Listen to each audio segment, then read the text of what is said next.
Morning, Steve here in Chicago. It's Friday. It's cold in Chicago, and we are expecting over the next week or two the temperatures to remain cold across most of the Midwest. There is a few reports out that maybe some of the winter wheat might be vulnerable for some stress, but all in all, people don't think that this is going to be a big issue. We will see if it kind of slows some of the logistics down, especially in the eastern half of the United States, as far as moving grain and moving products back and forth. As far as next week is concerned, Monday's a holiday. CBOT will be closed. We're back trading Monday night. We also next week get NOPA Crush, and we also at the end of the week have the USDA annual outlook conference where they give us their first good look at 15 and 16 supply and demand. So we get kind of an idea what they think they're going to do to the corn carryout, the bean carryout, and the wheat carryout in 15 and 16. Most people think corn carryout could drop a little bit, while beans and wheat could go up a little bit. Brazil is on Carnival, and China's in their New Year holiday, so we don't expect a lot of news out of those areas, which could keep the market in some kind of trading range. Next week, on Friday, we also have the March options expire.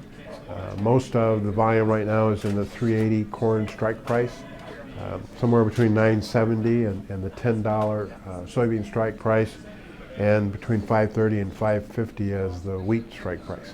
So we'll see if that has any impact on the markets as we expire the March options.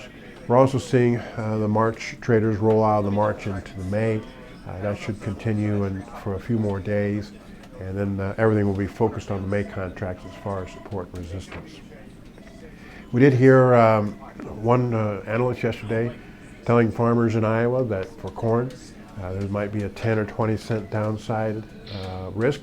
There might be a 50 to 70 cents upside potential in the market. And I think that's reflective of the mood in the corn market, where everybody thinks, if the farmer doesn't sell the old crop stocks, which are record, and if he plants less acres next year, we actually could see a little bit of a bounce in corn prices. The bean bearers are still looking for South America to sell their beans. It is interesting that in Argentina, the farmers selling more corn than beans. And in Brazil, we're not really seeing a big push of bean sales, mostly due to the recent rally in their currency. So all in all, it's Friday, it's cold, and next week could be a fairly quiet week as we go into the NOPA Crush, March options expirations, and also the Feb Outlook conference by the USDA. As always, these are my thoughts and not those of ADM or ADM Investor Services. Have a safe and profitable trading day. That's his favorite class.